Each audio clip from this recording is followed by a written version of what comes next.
গণভোট অধ্যাদেশ 2025-এর খসড়া নীতিগত ও চূড়ান্ত অনুমোদনের জন্য উপদেষ্টা পরিষদের বিশেষ বৈঠক চলছে। মঙ্গলবার বেলা 11টায় তেজগাঁও প্রধান উপদেষ্টার কার্যালয়ে এ বৈঠক শুরু হয়। এর আগে গত 20 নভেম্বর উপদেষ্টা পরিষদের বৈঠকে প্রধান উপদেষ্টা গণভোট আইন অনুমোদন করেন।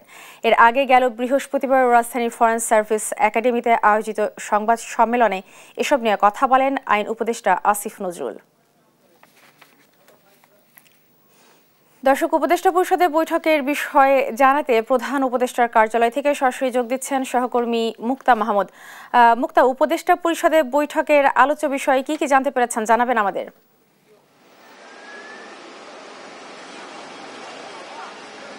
রিপা, আপনি যেটা বললেন যে গণভোট নিয়ে গণভোটের বিষয়ে একটা জরুরি বৈঠক বসেছে প্রধান উপদেষ্টার কার্যালয়ে এবং প্রধান উপদেষ্টা ডক্টর মোহাম্মদ ইউনূসের সভাপতিত্বেই এই বৈঠক অনুষ্ঠিত হচ্ছে সকাল 11টা থেকে। বৈঠকে বসেছেন সব উপদেষ্টারা, এখানে এসেছেন।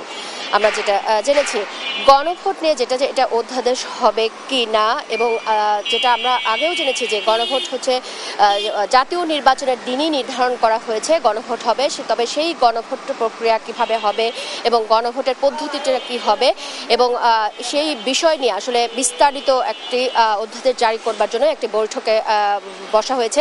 বৈঠকের সিদ্ধান্ত কিন্তু এখন পর্যন্ত আসেনি, বা এই নিয়ে আসলে কি সিদ্ধান্ত নেওয়া হলো এ বিষয়ে এখন পর্যন্ত জানা যায়নি। বৈঠক যেহেতু এখনো চলছে এবং বৈঠকে সিদ্ধান্ত আমরা যেটা জানতে পারবো সেটা হচ্ছে বৈঠক শেষ হলে এই সিদ্ধান্তটা জানতে পারবো, তখনই আপনাকে জানাতে পারবো আসলে গণভোট ইস্যুতে কি সিদ্ধান্ত হলো এবং আদৌ এটা অধ্যাদেশ হবে কিনা।